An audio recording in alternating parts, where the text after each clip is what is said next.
Absatou, salut. Salut de Trop contente que tu sois là. Merci beaucoup. Vraiment, Moi aussi, c'est un je suis ravie honneur, d'être avec toi. un Vraiment. honneur immense. Je vais te présenter pour les rares personnes qui ne te connaissent pas. Donc, Absatoussi, tu es chef d'entreprise de la marque Absatoussi La Maison sur absatoussi.com, où tu vends des vêtements, des cosmétiques, des bijoux et d'autres produits lifestyle. On t'a longtemps connue en tant que journaliste, chroniqueuse et animatrice télé. Comment il s'est fait ce switch dans l'entrepreneuriat commercial? Moi, j'ai commencé par l'entrepreneuriat. En fait, je suis dans l'entrepreneuriat depuis 2005 et c'est complètement par hasard qu'on est venu me chercher pour animer une émission, en fait, co-animer une émission qui était sur les inventeurs. Ok. Et l'idée, c'était de juger les entrepreneurs qui venaient se présenter.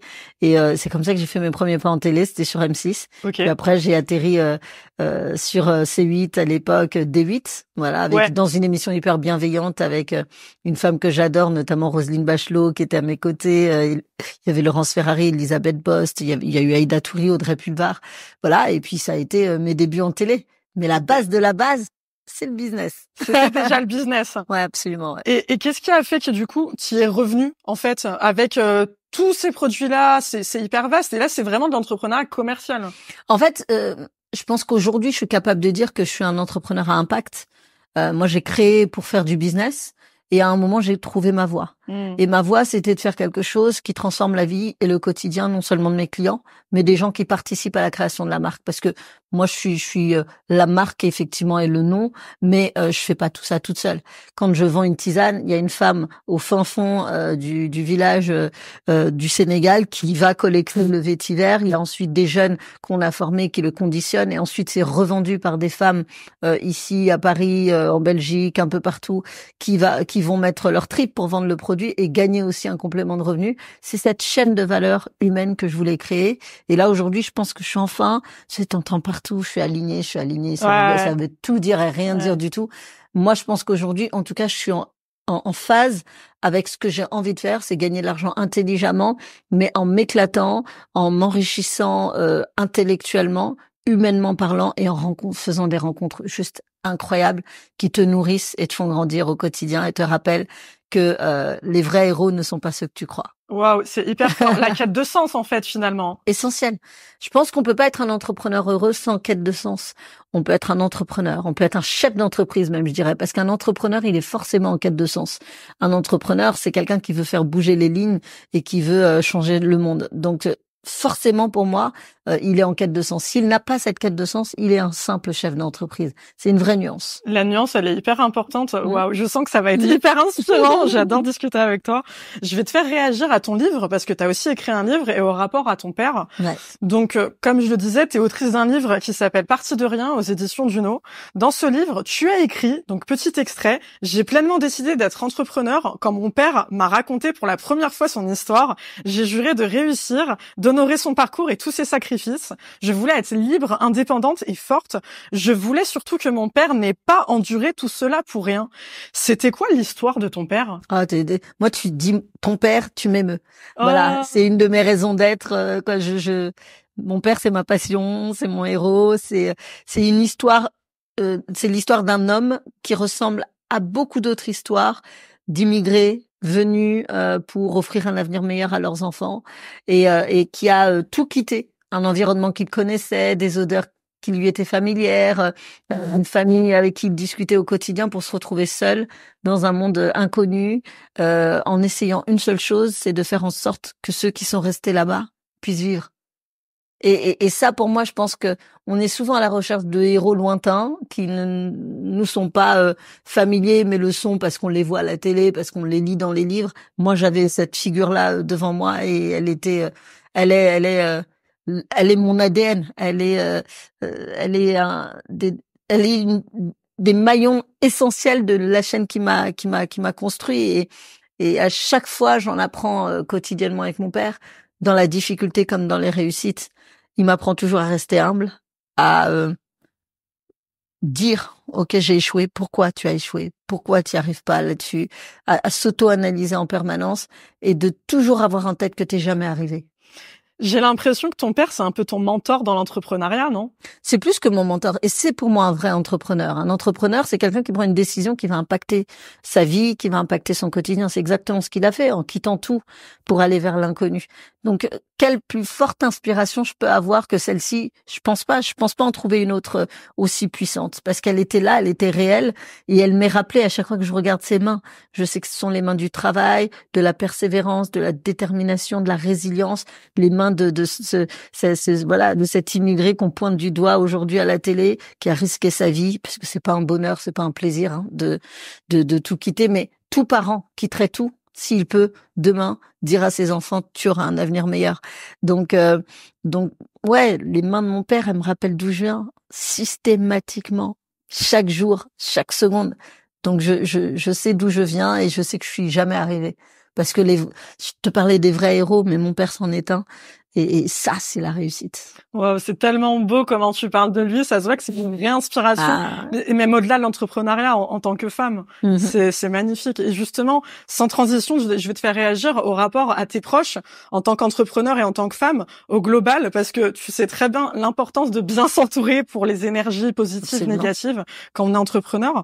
Parce que tu as dit quelque chose lié à ça pour Marie-Claire. Tu as dit, dans la vie, on fait avec ce que nos parents nous donnent, nous transmettent en termes de valeurs. On revient à ton père. Mon père m'a, par exemple, appris la valeur du travail par sa détermination à vouloir changer la vie de ses enfants. C'est exactement ce que tu disais. En tant qu'entrepreneur, donc, ça a eu quel rôle dans ta vie et ça a quel rôle la place de tes proches au quotidien? Je vais ajouter ma mère. Ma mère qui n'est plus depuis janvier 2023. Mais ma mère aussi m'a transmis ça. Parce que quand t'as 8 gamins, moi j'en ai 2, je suis au bout de ma vie, hein. Donc quand t'en as 8, que en plus de t'en occuper, de les nourrir, de veiller à ce qu'ils soient bien, tu vas prendre des jobs supplémentaires, tu vas faire d'autres ménages, tu vas garder d'autres enfants, tout ça pour que tes enfants ne manquent de rien. C'est les deux ensemble, c'est tellement puissant. L'histoire de mon père, l'histoire de ma mère cumulées ensemble, ça te donne une histoire qui fait que, mais ouais, quand tu tombes, tu te dis, ok, mais je me relève et je continue. Parce que eux, tu les as jamais entendus râler. Tu les as jamais entendus se plaindre. Ils étaient là, debout, et ils continuaient. Donc, moi, mes proches, écoute, c'est essentiel, c'est important. C'est une de mes raisons de vivre. C'est là où je retrouve la joie. C'est là où, quand j'ai mal, quand je suis mal, je trouve la paix, je trouve le soutien. On a grandi une grande fratrie. On dansait toujours ensemble, on riait toujours ensemble. Même dans l'échec, on danse ensemble et on rit ensemble. Et ça, c'est quelque chose qu'on ne se dit même pas. Mais on sait que le cil de l'un est le cil de l'autre. Donc c'est pour moi mon entourage très proche, il est vital, comme l'oxygène. J'adore. Mais justement, on va parler de ta maman, hein. Donc, comme tu le disais, elle est décédée en 2023. Et pour Closer, t'en as parlé. Tu l'as décrite comme une personne brave, digne et forte. Tu as dit, elle a été un exemple de résilience pour moi.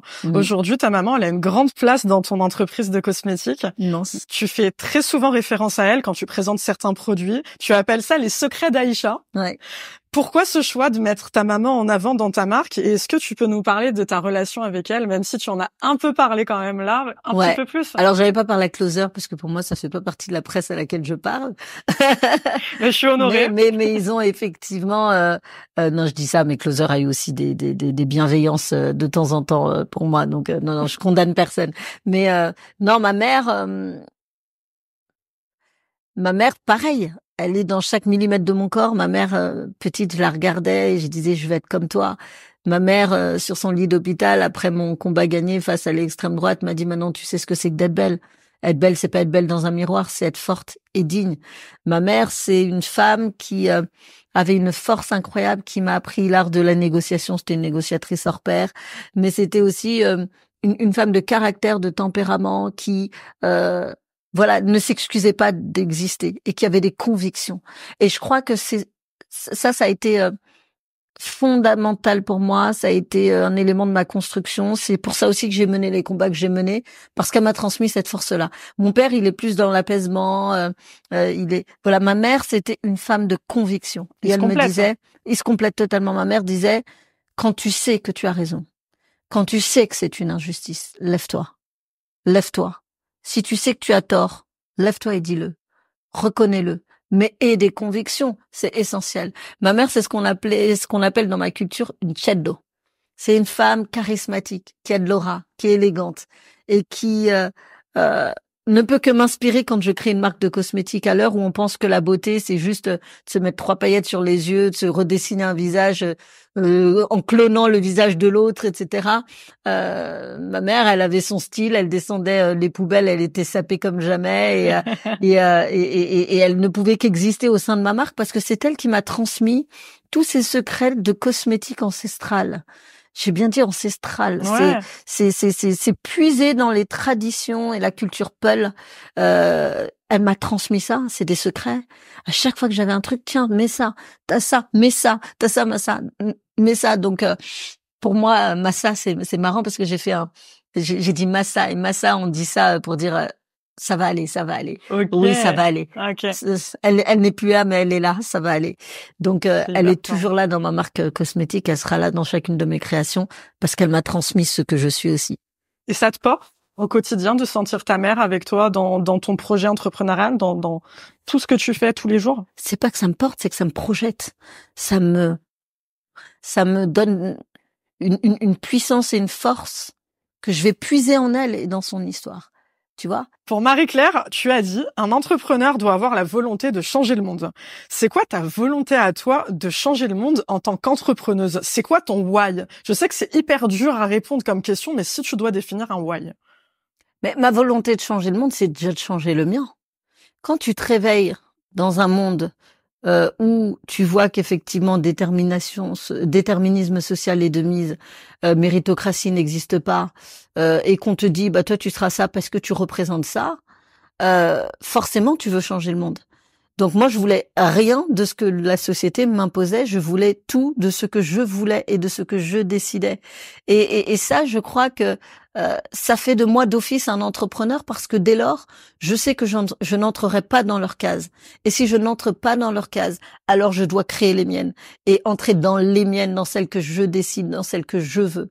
Et le je décide et le je veux est tellement puissant que ça t'ouvre la case, ça te la conditionne et tu y entres. Mais ce conditionnement, c'est pas celui de notre société où on te dit tu vas t'arrêter là, tu vas faire ça et puis le plafond de verre il est là. Non, c'est un conditionnement plus large, plus grand, plus qui ressemble à tes rêves et qui est capable d'encaisser tes rêves. Donc les cases, moi c'est moi qui les conditionne à la dimension que je décide. Donc dès lors je suis un entrepreneur parce que je sais que je vais changer mon monde. Et je sais surtout qu'en changeant le monde de la petite Apsatou que j'étais, je change le monde de mes petites sœurs, je change le monde de mes petits frères, je change le monde de mon entourage proche et lointain. Ça veut dire qu'après, je change le monde de gens qui m'écoutent, qui me lisent, qui regardent ce que je fais sans jugement de ce que je réussis ou ce que je réussis pas, mais simplement avec la conclusion où ils se disent si elle a fait ça, c'est aussi possible pour moi, tu vois.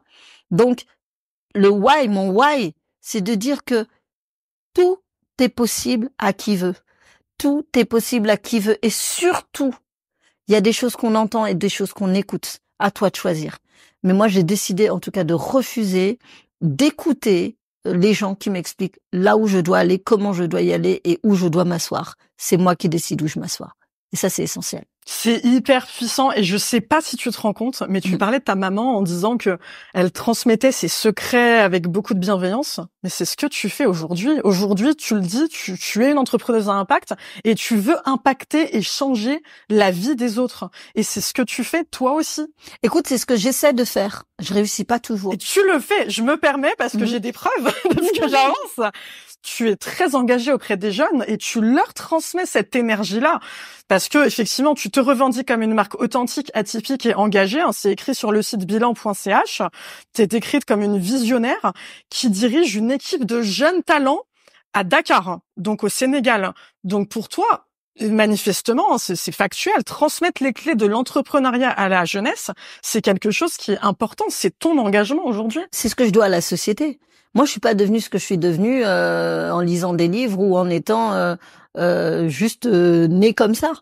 Il y a des gens que j'ai croisés qui sont arrêtés sur mon chemin, qui m'ont accordé quelques secondes, quelques minutes, quelques heures parfois, et qui m'ont transmis des choses qui ont transformé la suite. Et donc, je pense que ça, c'est ce qu'on doit à la société, c'est que quand on peut s'arrêter sur le chemin de l'un ou de l'autre et peut-être provoquer un déclic, ça, on se doit de le faire. Mais un déclic réaliste. Je suis pas là pour vendre l'histoire de la fille qui réussit tout, etc. C'est faux. J'échoue plus que je réussis. Ça me va. Parce que c'est comme ça. Il te faut un certain nombre d'échecs pour une réussite. Donc, j'ai eu un certain nombre d'échecs qui ont conduit à certaines réussites. J'aurai encore des échecs tant que je tenterai, tant que j'essaierai, tant que je ferai des choses qui ne sont pas le truc très pépère que je fais sans risque, etc. Je prends des risques. Donc, j'ai des risques égales. Effectivement, parfois, tu n'y arrives pas du premier coup, mais l'échec, c'est une réussite différée. Donc, c'est pas grave. Faut tenter. Premier saut, deuxième saut, troisième saut. Puis un jour, tu bats le record olympique et t'as pas compris comment. Donc, moi, je pense que si on rend à la société ce qu'elle nous a donné, qu'on provoque le déclic chez un jeune, qu'on lui inculque en plus le fait que tu vas pas y arriver du premier coup, et c'est pas grave, parce qu'en France, on aime bien pointer du doigt ceux qui y arrivent pas. Mais toi qui le pointes du doigt, t'as pas essayé, t'as rien fait, t'es là en train de juger, dans 10 ans, reviens, t'es à la même place toujours au café du commerce en train de juger les autres. Donc, on arrête de juger ces jeunes-là. On se dit, ils essayent. Ils vont pas y arriver tout de suite. Ça va peut-être leur prendre 1 an, 5 ans, 10 ans, parfois 30. Moi, ça m'a pris 20 ans de trouver le sens à ce que je faisais. C'est 20 ans. 20 ans. Et pendant 20 ans, je me suis éclatée. Éclatée dans le bon sens du terme, mais éclatée fait mal, hein. Mais je me suis éclatée. J'ai fait des rencontres extraordinaire. Je ne regrette rien, comme dirait Piaf, et j'espère que je mourrai en chantant ça, parce que bon, j'espère avoir encore quelques années à vivre, mais en tout cas sur mon lit de mort, je vais me dire j'ai pas de regrets, j'ai tout tenté, tout testé, je me suis éclatée, je me suis plantée là, mais j'ai réussi ça, et quand je me suis plantée là, ben j'ai ri sur ça et j'ai appris de ça, etc. Et ça, c'est ça qui est important en fait. Mais c'est hyper fort parce qu'aujourd'hui, l'humain, finalement, ça tient une énorme place. Tu pourrais ne pas le faire. Tu pourrais ne pas t'intéresser à ces jeunes, ne pas leur transmettre le résultat de toutes ces années d'expérience. Et pourtant, tu prends le temps de le faire. Il y a une vraie cause, une vraie incarnation humaine qui est en toi, en tant que femme, en tant qu'entrepreneuse aujourd'hui. T'es très ancrée à tes valeurs. Mais ceux qui font pas ça, ça existe, sérieux? Ah bah oui. Ouais. Tu connais la phrase, le temps c'est de l'argent. Le temps c'est de l'argent. Est-ce que réellement, Absatou, ça te fait gagner de l'argent? Oui. D'accord. Moi, ça me fait gagner de l'argent parce que dès lors que je gagne du temps, je gagne de l'argent. Et quand tu crées de la motivation autour de toi, cette motivation, elle te revient en plein cœur. Et cette motivation, c'est ces jeunes qui reviennent ensuite, qui frappent à la porte et qui te disent, moi, j'ai une super idée pour toi. Et cette idée, si tu la prends et que tu y es attentif, elle peut peut-être impacter ou transformer ton business. Mais tu ne le fais pas pour l'argent. Non, je le fais pas pour l'argent. Je le fais pas pour l'argent parce que sinon, je serais multiriche si je disais vraiment le temps, c'est de l'argent, parce que je donne beaucoup de mon temps, effectivement. Mais je donne de mon temps sans attendre en retour, hein, mais je reçois en conséquence. En fait, je crois que, moi, je suis très croyante, hein, que Dieu te rend ce que tu donnes sans que tu le demandes. Voilà. Et c'est pas, ce sont pas les hommes forcément qui te le rendent. Ça vient de nulle part à un moment. Et puis voilà. Mais globalement, je pense que donner du temps à l'autre, ce n'est pas perdre du temps. Et que cet adage, le temps, c'est de l'argent. Il est valable parfois. Il est la plupart du temps absolument pas vérifiable. Voilà. Je pense que donner du temps à l'autre, c'est se donner du temps à soi-même et c'est faire évoluer ses idées. Mais c'est super humain. Et puis, quand tu aides ces jeunes, quand tu les accompagnes, moi, je suis convaincue que tu te dis pas, attends, je vais l'aider lui parce que je suis convaincue que dans 10 ans, il va revenir me voir et que du coup, je vais faire fortune sur son idée. Non. Si ça arrive, tu te diras, je suis fière parce que je l'ai accompagné dans ce chemin de vie-là. Mais il n'y a pas d'intérêt, en fait. C'est pas opportuniste. Ah, moi, j'en ai des jeunes qui viennent me voir 10 ans après, qui me disent, tu sais que j'ai lancé mon business à cause de toi. Je dis grâce ou à cause de toi? Il me disait à cause de toi, grâce à toi, parce que c'est pas que des c'est pas facile, c'est pas facile, mais qui viennent me voir et qui me disent j'ai lu cette phrase un jour que tu as dit et ça a transformé mon quotidien. Je dis bah voilà, je suis en train de j'ai rendu parce que moi aussi je le disais à d'autres personnes qui m'ont un jour dit quelque chose qui a impacté définitivement ma vie en fait. C'est incroyable. En tant que femme, et ça sera ma dernière question malheureusement parce que notre temps est compté, même si je pourrais passer des heures à te parler, on se reverra avec immense plaisir.